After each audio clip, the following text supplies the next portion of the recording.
வணக்கம், நான் உங்கள் chef Dheena. Welcome back to chef Dheena's kitchen.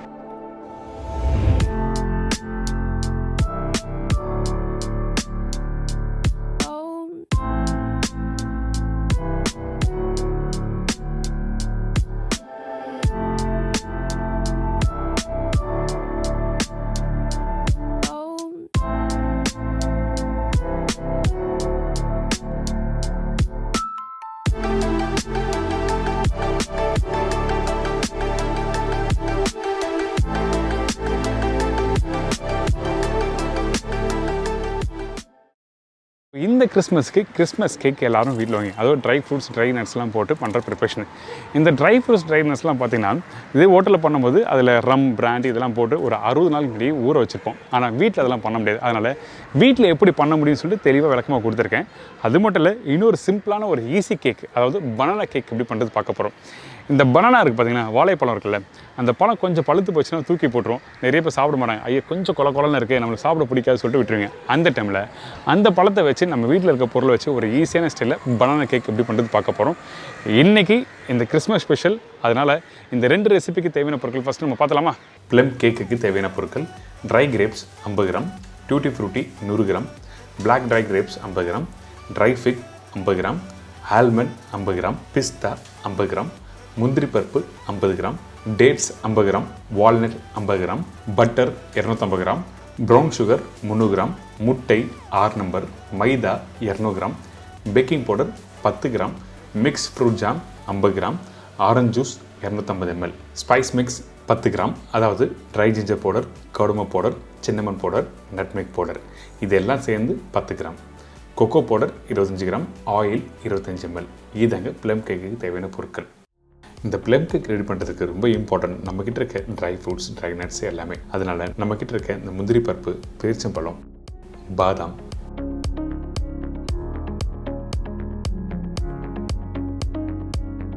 Pista, walnut, ஃபிக்,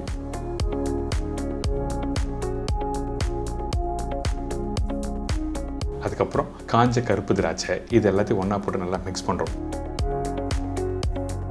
அதே டைமில் டூட்டி ஃப்ரூட்டி கொஞ்சம் விலை கம்மி, அதனால தான் அதிகமான குவான்டிட்டி போட்டிருக்கேன். உங்கள் வீட்டில் வேறு எதனா ட்ரை ஃப்ரூட்ஸ் பிஸ்தா, பாதாம் நம்ம வீட்டில் யூஸ் பண்ண முடியாது அப்படின்னு நினச்சிங்கன்னா அந்த இடத்துல வேறு எதனா ட்ரை ஃப்ரூட்ஸும் ட்ரை நட்ஸும் போட்டுக்கலாம்.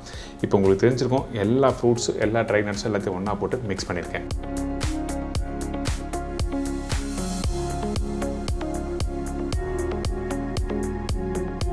இதுக்கு பிறகு நம்ம என்ன பண்ணுறோன்னா, இதை ஆரஞ்சு ஜூஸில் ஊற வைக்க போகிறோம்.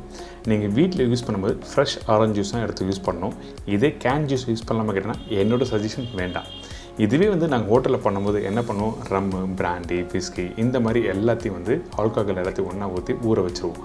அதாவது ஊற வைக்கிற பக்கம் எனக்குன்னா 60 நாளுக்கு முன்னாடியே பண்ணி வச்சுருப்போம். அதே வீட்டில் பண்ணுறதுக்கு பாசிபிள் இல்லை. அதனால் இந்த ஆரஞ்சு ஜூஸை ஊற்றி கிட்டத்தட்ட ஒரு 6 to 8 மணி நேரம் நல்லா ஊற வச்சு எடுத்திங்கன்னா இந்த மாதிரி ரெடியாக இருக்கும். பார்த்தீங்களா? இப்போ அந்த ட்ரை ஃப்ரூட்ஸில் ட்ரை நட்ஸில் அந்த ஆரஞ்சு ஜூஸ் ஊற்றின பிறகு நல்லா ஊறி இருக்குது. அதுக்கு பிறகு நம்ம என்ன பண்ணுறோம், பேட்டர் ரெடி பண்ண போகிறோம். நான் சொன்ன குவான்டிட்டி பட்டர், அந்த பட்டர் கொஞ்சம் லைட்டாக மெல்ட்டான பட்டர் இருந்தால் நல்லாயிருக்கும். அதில் நாட்டு சக்கரை போட்டிருக்கேன். இந்த நாட்டு சக்கரை இந்த பட்டரும் நல்லா மிக்ஸ் பண்ண ஆரம்பிங்க. நல்லா மிக்ஸ் பண்ணி முடித்த பிறகு தான் முட்டை போடணும். அதுக்கு முன்னாடி முட்டை போடக்கூடாது, சரிங்களா? அதனால் இந்த மாதிரி நல்லா மிக்ஸ் பண்ணி எடுத்துடணும். அதே டைமில் இந்த முட்டையை 1 by 1 போட்டு மிக்ஸ் பண்ணுறோம். ஒரே டைமில் எல்லா முட்டையும் போட்டு இந்த பட்டரில் மிக்ஸ் பண்ணினா கண்டிப்பாக கர்ல் ஆகிறதுக்கு வாய்ப்பு இருக்குது. ஏன் கேட்டீங்கன்னா, நம்ம வீட்டில் டெம்பரேச்சர் கரெக்டாக இருக்காது. அதனால தான் நம்ம என்ன பண்ணுறோன்னா, இந்த முட்டையை 1 by 1 போட்டு நல்லா மிக்ஸ் பண்ணுறோம். பார்த்தீங்களா? இந்த மாதிரி தான் மிக்ஸ் பண்ணணும். நீங்கள் வீட்டில் இந்த மாதிரி சின்ன சின்ன விஷயம்லாம் கரெக்டாக கவனத்தில் வச்சு பண்ணிங்கன்னா உங்களுக்கு சூப்பரான கேக் பண்ண முடியும். என்னடா இவ்வளோ ட்ரை ஃப்ரூட்ஸ் ட்ரை நட்ஸ் இருந்துச்சுன்னா இந்த மாதிரி ப்ளம் கேக் பண்ணுறதுக்கு கண்டிப்பாக இந்த அளவுக்கு நீங்கள் யூஸ் பண்ணியிருக்கணும். இப்போ ஓரளவுக்கு ஆல்மோஸ்ட் ரெடி ஆகிடுச்சு இந்த பேட்டர்.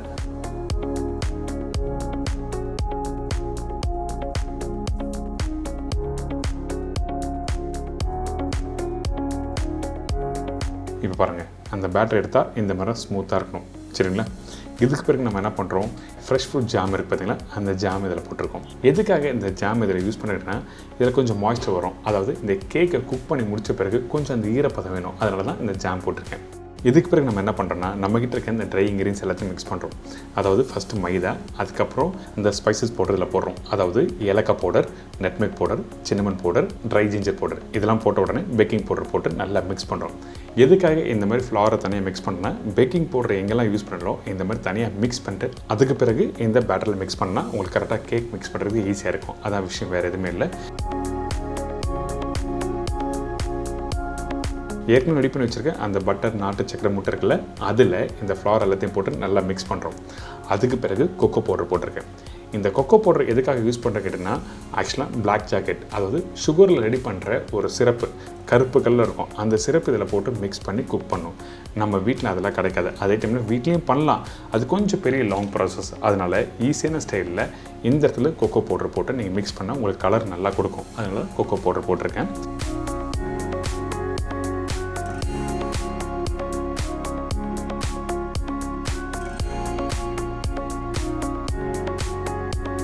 இதுக்கு பிறகு ஊற வச்ச ட்ரை ஃப்ரூட்ஸ், ட்ரை நட்ஸு அதில் இந்த பேட்டரை போட்டு நல்லா மிக்ஸ் பண்ணுங்கள்.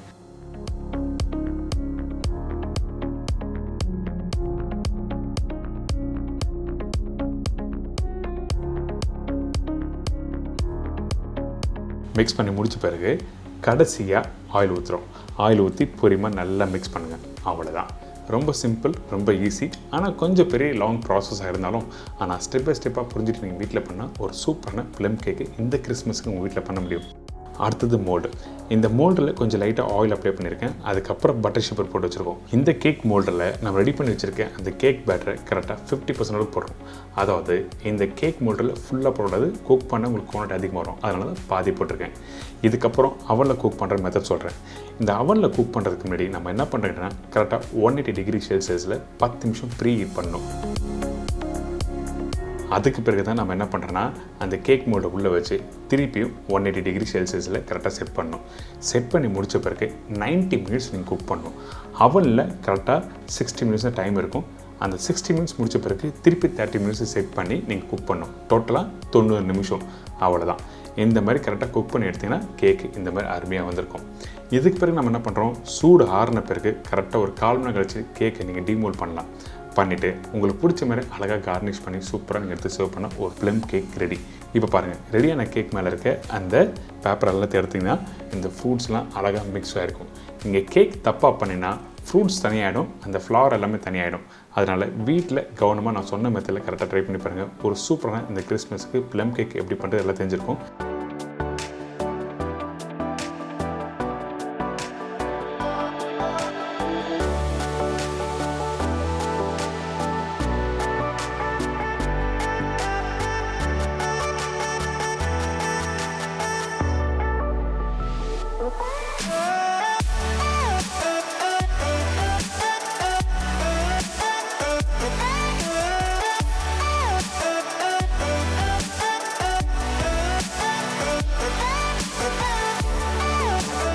இது தொடர்ந்து ஒரு அருமையான பனானா கேக் எப்படி பண்ணுறது பார்க்கலாம். அந்த ரெசிபிக்கு தேவையான பொருட்கள் பார்க்கலாமா?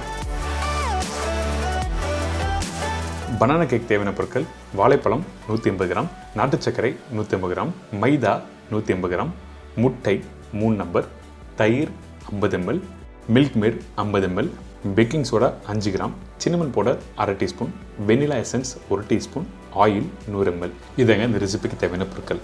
ஃபஸ்ட்டு நம்ம என்ன பண்ணுறோன்னா நம்மக்கிட்ட இருக்க இந்த பனானா, அதாவது இந்த வாழைப்பழம் இருக்குல்ல, நல்ல பழுத்த பழம் தான் இந்த ரெசிபி யூஸ் பண்ணோம். நார்மலாக இந்த மாதிரி பழுத்த பழத்தை வந்து நிறைய பேர் சாப்பிட மாட்டாங்க, அவுட் பண்ணுறாங்க. அந்த டைமில் இந்த மாதிரி பழத்தை வச்சு இந்த மாதிரி அருமையாக கேக் பண்ணலாம். இப்போ இந்த பழுத்த பழத்தோட இந்த நாட்டு சர்க்கரையும் போட்டிருக்கேன். இந்த நாட்டு சர்க்கரையும் இந்த பழமும் நல்லா மிக்ஸ் பண்ணுங்கள். எந்தளவுக்கு நல்லா பீட் பண்ணிங்களோ அந்த சுகர் நல்லா மிக்ஸ் ஆகிருக்கணும். அதுக்கு பிறகு தான் அடுத்த ஸ்டேஜ் போகிறோம். அந்த நாட்டு சக்கரையும் பழமும் நல்லா மிக்ஸ் ஆகிருக்கு. அதாவது நீங்கள் வீட்டில் பஞ்சாமிர்தம்லாம் சாப்பிட்ருப்பீங்கள்ல, அந்த மாதிரி டெக்ஸ்டில் வந்திருக்கணும். இப்போ ஈஸியாக புரிஞ்சிருக்கும். இதுக்கப்புறம் முட்டை, நம்மக்கிட்ட இருக்க இந்த 3 முட்டையை ஒன்றா போட்டு இதை நல்லா மிக்ஸ் பண்ண ஆரம்பிக்கிறோம்.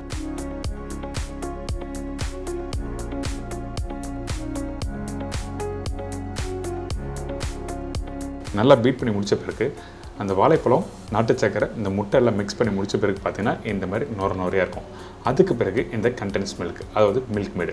இந்த மில்க் மேடு எதுக்காக யூஸ் பண்ணுறேன்னு கேட்டிங்கன்னா கொஞ்சம் ரிச்னஸ் கொடுக்கும். அதனால தான் இந்த இடத்துல நான் யூஸ் பண்ணுறேன். அதே டைமில் சாஃப்ட்னஸ் கொடுக்கும், அந்த மாய்ஸ்சர் சொல்லுவாங்கல்ல, அதனால தான் இந்த மில்க் மேட் போட்டிருக்கேன். இதுக்கு பிறகு வெனிலா எசன்ஸ். தயிர் நான் சொன்ன குவான்டிட்டி கரெக்டாக யூஸ் பண்ணுங்கள். அதே டைமில் புளிச்ச தயிர் கண்டிப்பாக யூஸ் பண்ணக்கூடாது, சரிங்களா? இப்போ இந்த தயிரும் ஊற்றியாச்சு. இதுக்கப்புறம் நல்லா மிக்ஸ் பண்ணுறோம், அதாவது நல்லா பீட் பண்ண சொல்கிறேன். பீட் பண்ணி முடித்த பிறகு ரெண்டாவது ஸ்டேஜ், அதாவது என்ன கேட்டிங்கன்னா, நம்ம கிட்ட இந்த ட்ரை ஃப்ளவர் இருக்குல்ல, அதாவது மைதா, சின்னமன் பவுடர் கண்டிப்பாக பனானா கேக் யூஸ் பண்ணோம். அப்போ தான் உங்களுக்கு அந்த ஃப்ளேவர் நல்லா எடுத்து கொடுக்கும். நிறைய பேர் யூஸ் பண்ணியிருப்பீங்க, ஆனால் சின்னமன் பவுடர் போட்டு யூஸ் பண்ணி பாருங்களேன், அந்த மாதிரி சூப்பராக இருக்கும். இதுக்கு பிறகு நம்ம என்ன பண்ணுறோம், இந்த பேக்கிங் சோடா போட்டிருக்கோம். இந்த பேக்கிங் சோடா, மைதா, சின்னமன் பவுடர் போட்டு நல்லா மிக்ஸ் பண்ணுறது. அந்த பேக்கிங் சோடா நல்லா மிக்ஸ் பண்ணி முடிச்ச பிறகு தான் இந்த பேட்டரில் போட்டுக்கணும். அதாவது ஏற்கனவே ரெடி பண்ணி வச்சுருக்க முட்டை, நாட்டு சக்கரை, பட்டர் போட்டுருக்கோம்ல, அதோட நல்லா மிக்ஸ் பண்ணுறது. எதுக்காக இந்த மாதிரி பண்ணுறதுன்னா, அந்த பேக்கிங் சோடா வந்து கரெக்டாக மிக்ஸ் ஆகலைன்னா கேக் குக் பண்ணும்போது கரெக்டான டெக்ஸ்டர் கொடுக்காது. அதனால தான் ரெண்டாக பிரித்து நல்லா மிக்ஸ் பண்ணிட்டு அதுக்கப்புறம் ஒன்றா சேர்க்குறோம். இதுக்கப்புறம் நம்மக்கிட்ட இருக்க இந்த எண்ணெய் கடைசியாக போட்டு நல்லா மிக்ஸ் பண்ணுங்க. இந்த இடத்துல பட்டர் யூஸ் பண்ணாமல் சொல்லி கேட்பாங்க நிறைய பேர். பட்டர் வேண்டாம், இந்த ரெசிபிக்கு வந்து ஆயில் யூஸ் பண்ணால் ரொம்ப நல்லாயிருக்கும், அதுவும் பர்டிகுலர் ரீஃபண்ட் ஆயில். இப்போ எண்ணெய் போட்ட பிறகு நல்லா மிக்ஸ் பண்ணுங்கள். அதே டைமில் விஸ்க் வச்சு நல்லா பீட் பண்ணக்கூடாது, ரொம்ப இம்பார்ட்டன்ட். அப்படி பீட் பண்ணால் அந்த மைதா இருக்குது பார்த்தீங்களா, அந்த மைதா ரொம்ப பீட் பண்ண உங்களுக்கு அந்த டெக்ஸ்சர் மாறும். அதனால தான் லைட்டாக இந்த மாதிரி மிக்ஸ் பண்ணி எடுத்துகிட்டு அதுக்கப்புறம் இந்த மாதிரி கேக் மோடில் எடுத்துக்கங்க. இந்த கேக் மோடில் கொஞ்சம் ஆயில் அப்படிலாம் பட்டர் அப்ளை பண்ணிட்டு அதுக்கப்புறம் நம்ம என்ன பண்ணுறோம், மைதாவை டெஸ்ட் பண்ணுறோம். அந்த மைதா டெஸ்ட் பண்ணி முடிச்ச பிறகு கொஞ்சம் பட்டர் ஷுகர் வைங்க. அதுக்கப்புறம் ரெடி பண்ணி வச்சுருக்கேன் அந்த பேட்டரை இதில் ஊற்றுறது அளவு எனக்குன்னா அதில் பாதி அளவு அப்படின்னா 60% அளவு ஊற்றலாம். அப்போ தான் குக் பண்ணி முடிச்ச பிறகு கரெக்டாக குவான்டிட்டி ஃபுல்லாக வரும். அதனால தான் 50% அப்படின்னா 60% பேட்டர் ஊற்றணும்னு சொல்கிறோம். இதுக்கப்புறம் குக் பண்ணுற மெத்தட் என்ன கேட்டிங்கன்னா, உங்களுக்கு ஈஸி ஸ்டைல், அது உங்களுக்கு எல்லோரும் தெரிஞ்சிருக்கும், பட் இருந்தால் சொல்கிறேன். இந்த மாதிரி அகலமான ஒரு கடாய் எடுத்துக்கங்க, அதில் உப்பு போடுங்க, உள்ளே ஒரு பேஸ் வைங்க. அந்த பேஸ் வச்ச பிறகு ஒரு மூடி போட்டு கரெக்டாக ஒரு 10லேருந்து 5 நிமிஷம் நல்லா ப்ரீ ஹீட் பண்ணுங்கள். ப்ரீ ஹீட் பண்ணி முடித்த பிறகு ரெடி பண்ணி வச்சுருக்கேன் அந்த கேக் பேட்டரை அப்படி எடுத்து உள்ளே வச்சு குக் பண்ண ஆரம்பிக்கலாம். எதுக்காக இந்த மாதிரி பண்ணுறாங்க கேட்டிங்கன்னா, அந்த டெம்பரேச்சர் கரெக்டாக இருந்தால் மட்டும்தான் கேக் கரெக்டாக வரும். இதுக்கு பிறகு அந்த பேட்டரை அப்படி உள்ளே வைக்கிறோமா, வச்ச பிறகு மூடி போட்டு 35லேருந்து 45 நிமிஷம் மீடியம் ஃப்ளேம் வச்சு குக் பண்ணணும். இதே வேகாமல் இருந்ததுன்னா அந்த டைமில் கொஞ்சம் பேட்டர் குவான்டிட்டி அதிகமாக இருந்ததுன்னா அதுக்கேற்ற மாதிரி டைம் மாறும். அதனால் கரெக்டான குவான்டிட்டிக்கு ஏற்ற மாதிரி நீங்கள் டைம் ஃபிக்ஸ் பண்ணி நீங்கள் குக் பண்ணிக்கலாம். இப்போ பார்த்தீங்கன்னா ஒரு சின்ன குச்சி எடுத்து கரெக்டாக இன்சர்ட் பண்ணி பாருங்கள், அந்த கேக் வெந்திருக்கா இல்லையா தெரிஞ்சிடும்.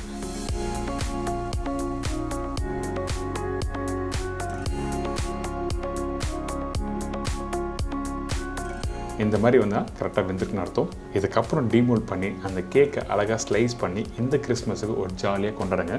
நம்ம ஏற்கனவே வந்து ப்ளம் கேக் எப்படி பண்ணுறது பார்த்தோம். ஆனால் அந்த ப்ளம் கேக்கில் நிறைய பேருக்கு நிறைய இன்க்ரீடியன்ஸ் யூஸ் பண்ணுறோம். இந்த இன்க்ரீடியன்ஸ்லாம் நம்ம வீட்டில் பண்ண முடியுமா அப்படி கேட்டிங்கன்னா, அந்த டைமில் ஆல்டர்னேட்டிவாக இந்த மாதிரி ரெசிபி நீங்கள் வீட்டில் ட்ரை பண்ணி பார்க்கலாம். அதனால தான் இன்றைக்கி நம்ம சேனலில் 2 ரெசிபி கொடுத்துருக்கேன். என்ஜாய் பண்ணுங்கள், மறக்காமல் கமெண்ட்ஸ் கொடுங்க.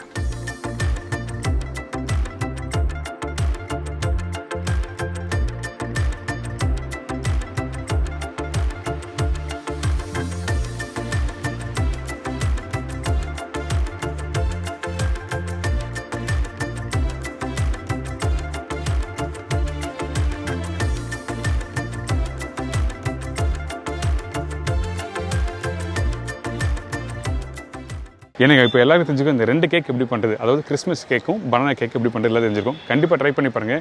கிறிஸ்மஸ் கேக்கு நிறைய இன்க்ரீடியன்ஸ் நம்ம வீட்டில் போட்டு பண்ணணுமா அப்படி சொல்லி நிறைய பேர் யோசிப்பீங்க. அந்த டைமில் இந்த மாதிரி சிம்பிள் கேக் நீங்கள் பண்ணி வீட்டில் செலிப்ரேட் பண்ணலாம். அதனால் இன்றைக்கி நம்ம சேனலில் இந்த 2 கேக்கும் கொடுத்துருக்கேன். கண்டிப்பாக ட்ரை பண்ணி பாருங்கள். Once more again wish you happy Christmas. எல்லாருக்கும் இந்த நல்ல நாளில் எல்லோரும் சந்தோஷமாக ஜாலியாக கொண்டாடுங்க. இதே மாதிரி நாளைக்கு ஒரு அருமையான ரெசிபி சந்திக்கிறேன். நன்றி, வணக்கம், see you, bye, take care.